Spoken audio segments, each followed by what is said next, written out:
करते हैं। और मेरी बहन इकरा, तुम डरना मत, तुम्हारे साथ ये भगवाधारी भी खड़ा है और हमारे जैसे भगवाधारी लाखों आपके साथ कदम से कदम मिला के चलेंगे और ऐसे झूठों और गाली देने वाले को मुंह तोड़ जवाब दिया जाए। अगर हम भगवा पहने, केवल जात के नाम पे किसी को गाली दिलवाएं, केवल जात के नाम पे किसी को छूट दिलवा दे, केवल जात के नाम पर किसी को ठुकवाने का काम करे, केवल जात के नाम पे किसी को अपमानित करवाने का काम करे, तो हमारा भगवा पहनना व्यर्थ है।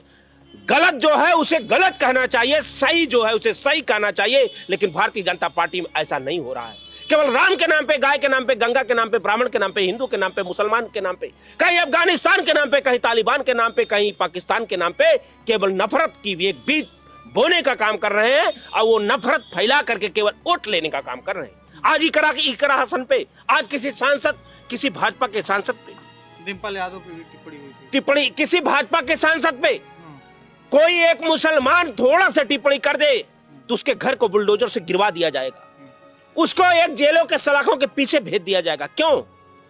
कि इसलिए वो मुसलमान है। ये हमारा संविधान अधिकार नहीं देता, ये हमारी लोकतंत्र नहीं है, ये हमारा मानवता नहीं है, यह हमारा इंसानियत नहीं है। यह भगवा पहनने वाले का यह संदेश नहीं हो सकता। या अगर भगवा पहनने वाला इस तरह संदेश तक कर रहा है तो रावण के पद चिन्हों पे चल रहा है, रावण के पद चिन्हों पे नहीं चल रहा है। ये देश संविधान से चलेगा, ये देश लोकतंत्र से चलेगा। आज संविधान की हत्या हो रही है, संविधान की हत्या हो रही है और अपराधियों को खुली छूट दी गई है भाजपा सरकार में और झूठे ढिढोरा लाइन ऑर्डर का ये पेश कर रहे हैं।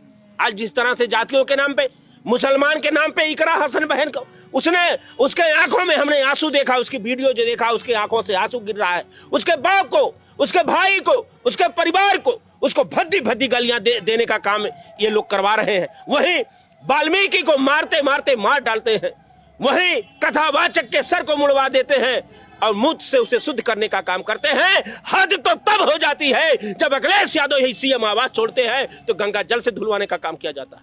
गौरी शंकर में जाकर अगर पूजा करने का काम करते हैं तो वहां गंगा जल से गौरी शंकर मंदिर कन्नौज में धुलवाया जाता है। कुंभ में नेताजी के ऊपर, नेताजी की प्रतिमा पे टिप्पणी की जाती है तो भारतीय जनता पार्टी कौन सा हिंदू बनाना चाहती है, कौन सा देश बनाना चाहती है? मैं दावे के साथ कहता हूं, जिस तरह से इस समय अत्याचार हो रहा है किसानों, गरीबों, मजदूरों, छात्रों पे, इस तरह से अत्याचार तो अंग्रेजों ने भी नहीं किया होगा। आज ये देश के माहौल को बिगाड़ रहे हैं। जहां अन्य विदेशों में देश कोई आगे जा रहा है, आज हमारे देश को भारतीय जनता पार्टी ने जातियों के खाई में डाल करके गरीबी के मुंह में जो गरीबी डायन बन के हर घर को डस ली है, इसका कारण भारतीय जनता पार्टी की गलत नीयत है। और भगवा के नाम पे केवल ये लोग जनमानस को ठगने का काम करते हैं। उसे संविधान के तहत, उसे लोकतंत्र के तहत, उसके हमारे कानून के तहत अधिकार देने की जहां बात आती है तो भारतीय जनता पार्टी मुंह मोड़ करके एक जात विशेष के रूप में काम करने का काम करती है। इसका हम घोर निंदा करते हैं। और मेरी बहन इकरा, तुम डरना मत, तुम्हारे साथ ये भगवाधारी भी खड़ा है और हमारे जैसे भगवाधारी लाखों आपके साथ कदम से कदम मिला के चलेंगे और ऐसे झूठों और गाली देने वाले को मुंह तोड़ जवाब दिया जाएगा। जय गोपाल जी के भाइयों, मैं अजय सोम, अध्यक्ष राजपूत उत्थान सभा। अभी मैं एक वीडियो देख रहा था, कोई राणा राणा करके है, वो कह रहा है कि सांसद इकरा हसन के बारे में बहुत ही आपत्तिजनक शब्द कह रहा था। इन शब्दों का क्षत्रिय समाज पूरी तरह से प्रतिकार करता है और क्षत्रिय समाज की संवेदनाएं माननीय सांसद इकरा हसन के साथ हैं, क्योंकि बहन बेटी, सबकी बहन बेटी बराबर होती है और क्षत्रिय समाज ने हमेशा महिलाओं का सम्मान करा है। सबकी बहन को बहन और मां को मां मानना है। तो अगर कोई इस तरह के गलत शब्द यूज कर रहा है तो क्षत्रिय समाज का इन शब्दों से कोई इत्तेफाक नहीं है। अगर तुम राणा लिख रहे हो, तुम्हें राणा लिखने का भी अधिकार नहीं है। अगर किसी की महिला को तुम सम्मान नहीं दे सकते तो तुम्हें राणा लिखने का अधिकार नहीं है। और मैं करणी सेनाओं को भी कहना चाहता हूं, भाई इसकी पहचान करो, कौन सी करणी सेना का उपाध्यक्ष बना फिर रहा हो और उसकी जिम्मेदारी लो। इसके खिलाफ कार्रवाई होनी चाहिए। समाज का इससे कोई लेना देना नहीं है। अगर तुम किसी की बहन बेटी को गाली दोगे तो दूसरे भी गाली देंगे। क्या समाज अपनी बहन बेटी को गाली दिवाएगा? इस समाज की क्या गलती है? क्षत्रिय समाज की क्या गलती है? वो अपनी बहन बेटी को गाली दिवाएगा। क्षत्रिय ने कभी किसी की बहन बेटी को अपशब्द नहीं कहा। हमेशा अगर शरण में भी कोई आ गया तो उनकी बहन बेटियों को उनके घर तक बाइज्जत छोड़ के गए हैं।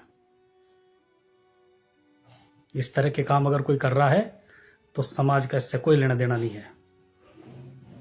इसके खिलाफ कड़ी कार्रवाई होनी चाहिए। हमारी संवेदनाएं सांसद इकरा हसन के साथ हैं। क्षत्रिय समाज का इससे कोई लेना देना नहीं है। धन्यवाद। इकरा हसन का शिव मंदिर विवाद पर मजबूती से खड़ा बयान, वायरल हुआ वीडियो। कैराना सहारनपुर से सपा सांसद इकरा हसन ने सहारनपुर के छापुर गांव में धर्मस्थल विवाद पर अपने साहसिक और जज्बाती अंदाज में पूरे क्षेत्र और देश के लोगों का दिल जीता है। 15 अक्टूबर 2025 को जब शिव मंदिर को निशाना बनाया गया और सामाजिक शांति को ठेस पहुंची, इकरा हसन ने उस वक्त मौके पर पहुंचकर मजबूती से अपनी आवाज़ बुलंद की। इकरा हसन ने कहा कि धार्मिक स्थलों को नुकसान पहुंचाना न केवल मंदिरों का अपमान है, बल्कि पूरे समाज और उसकी सांस्कृतिक विरासत को ठेस पहुंचाने जैसा है। उन्होंने साफ शब्दों में कहा, मुझे मुल्ली और आतंकवादी कहकर जो अपमान सहना पड़ा, वह सिर्फ मेरे लिए नहीं बल्कि उस समुदाय की हर महिला के लिए अपमान है। क्या इन गाली देने वालों के घर में बहन बेटी नहीं है? यह सवाल हर देशवासी के भीतर धार्मिक सहिष्णुता और महिलाओं के सम्मान के प्रति संवेदनशीलता को जगाता है।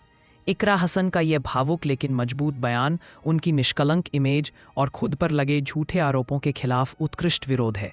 उनका यह कदम न केवल उनके समर्थकों के लिए बल्कि पूरे समाज के लिए एक मिसाल है कि धार्मिक और सामाजिक सौहार्द बनाए रखना हर नागरिक की जिम्मेदारी है। उन्होंने अपने भाषण में यह भी स्पष्ट किया कि ऐसे असहिष्णु और जातिवादी व्यवहार को किसी भी हालत में बर्दाश्त नहीं किया जाएगा। उनके इस आत्मविश्वास और साहस को भीम आर्मी प्रमुख चंद्रशेखर आज़ाद समेत कई नेताओं और समाज के विभिन्न तबकों ने समर्थन और सराहना दी है। पुलिस द्वारा अभद्र भाषण करने वालों के खिलाफ कार्रवाई भी दर्शाती है कि कानून व्यवस्था इस मामले को गंभीरता से ले रही है। इकरा हसन का यह संघर्ष न केवल राजनीतिक बल्कि सामाजिक स्तर पर नई चेतना का संचार करता है, जो आगे भी सशक्त आवाज बनने का संकेत देता है। इस तरह इकरा हसन न केवल खुद के सम्मान की रक्षा कर रही हैं, बल्कि पूरे समुदाय की गरिमा और धार्मिक सहिष्णुता की रक्षा करते हुए एक नई मिसाल कायम कर रही हैं। उनका वायरल वीडियो आज के दौर में बोलने और विरोध करने की ज़मीनी हिम्मत का प्रतीक बन चुका है। समाप्त।